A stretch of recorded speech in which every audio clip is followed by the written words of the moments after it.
Welcome back, everyone. Tonight, I have something different for you.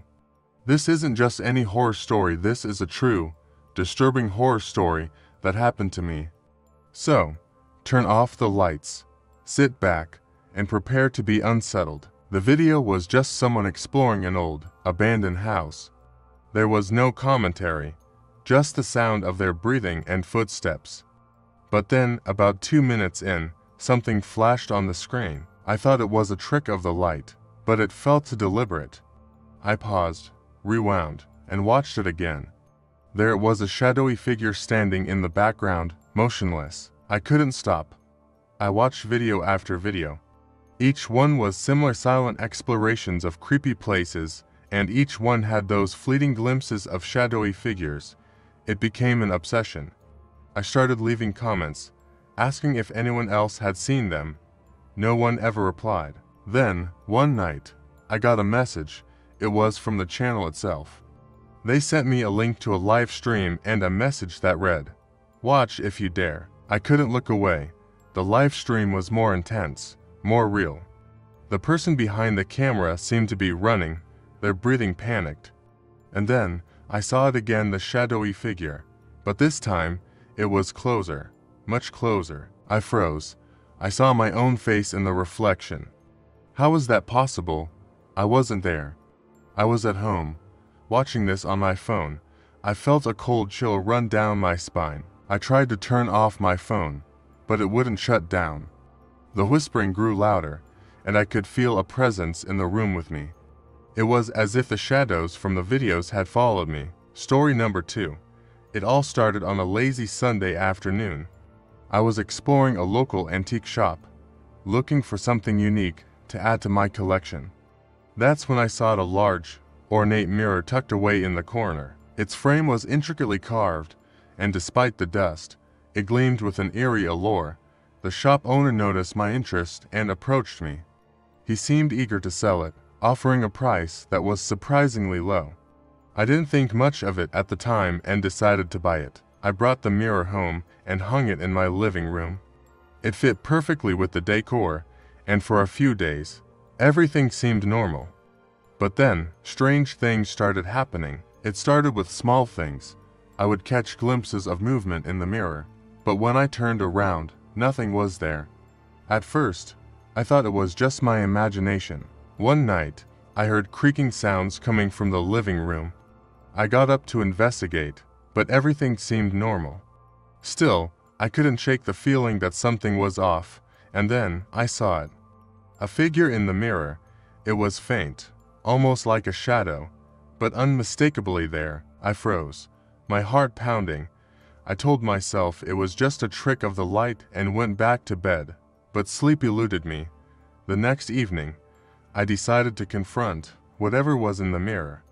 I sat in front of it for hours, watching, and then it happened. The figure appeared again, but this time, it was clearer. It was a woman, her face twisted in anguish. She reached out, and I could see her hand pressing against the glass from the inside. I wanted to run, but my feet were glued to the floor. The woman mouthed something, but I couldn't make it out. I grabbed my phone and took a picture, hoping to capture what I was seeing. When I looked at the photo, my blood ran cold. The woman was there, clearer than ever. Her eyes seemed to be pleading with me, begging for help. I knew I couldn't keep the mirror. I called the antique shop to return the mirror, but no one answered.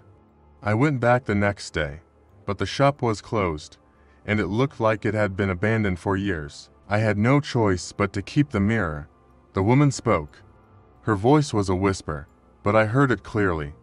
She begged for help, but I didn't know how to help her. I tried talking to her, asking who she was and what she needed, but she only repeated the same words. "Help me." Her pleas grew louder, more desperate. I couldn't sleep, couldn't eat. All I could hear was her voice. All I could see was her face in the mirror. I couldn't take it anymore. I decided to destroy the mirror, hoping it would free her spirit. I took a hammer and smashed the glass, but instead of shattering, the mirror seemed to absorb the blow. The woman's face twisted into a horrifying scream, and then she was gone. The mirror was cracked, But the woman was gone. The house felt different, lighter. I thought it was over, but sometimes, late at night, I still hear her whispering. I still see shadows moving in the corners of my room. The mirror may be broken, but the haunting continues. Thank you for listening. If you enjoyed this true disturbing horror story, be sure to like, comment, and subscribe. And remember, some things are better left alone. Sweet dreams. Story number 3. Welcome back, everyone. Tonight, I'm going to share a story with you that still haunts me to this day. It's a true tale of a visitor who arrived when the clock struck midnight. So, turn off the lights and let's delve into this disturbing horror story. It was a cold winter night, and I was alone in my apartment. The clock read 11:58 p.m. I had just settled into bed when I heard a faint scratching noise coming from the living room. At first, I thought it was just the wind or maybe some loose boards, but it persisted. I tried to ignore it, but the scratching grew louder, almost like something was scraping against the floor. My heart started to race. I grabbed a flashlight and tiptoed to the living room, my pulse pounding in my ears. When I reached the living room, there was nothing out of the ordinary. The scratching had stopped, and everything was still.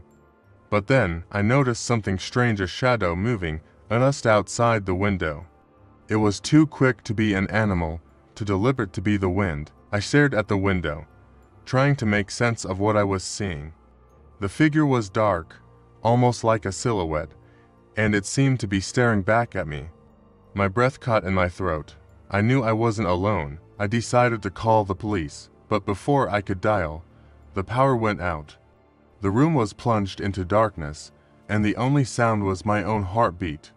I fumbled for my phone, the flashlight beam dancing across the walls. As I dialed, I heard a soft, almost whispering voice coming from the hallway. It was too quiet to make out the words, but it was unmistakably there. My hands trembled as I pressed the phone to my ear. The operator's voice broke the silence, but I could barely hear her over the whispering. The operator was telling me to stay calm, but I couldn't. The whispering was getting louder, and I could see the figure moving closer, its outline becoming clearer. It wasn't just a shadow, it was a person, or something that looked like one. Suddenly, the figure spoke, its voice a chilling mix of whispers and growls. "You shouldn't be here," it said. The words sent a shiver down my spine. I backed away, my flashlight flickering as if it was fighting against the darkness. I ran to the kitchen, grabbing a knife from the drawer. My hands were shaking, but I knew I had to protect myself. The figure was almost at the doorway now, its eyes, if it had any, glowing with an unnatural light. I raised the knife, my body tense with fear. But then, just as quickly as it had appeared, the figure stopped. It tilted its head, as if studying me. The whispering ceased, and the room fell silent again. I stood there, frozen, the knife still in my hand, waiting for whatever was about to happen next. And then, just like that, it was gone. The lights flickered back on, and the room was empty. The silence was deafening.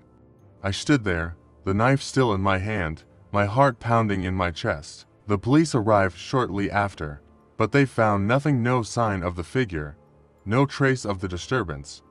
The windows were locked, the doors secure.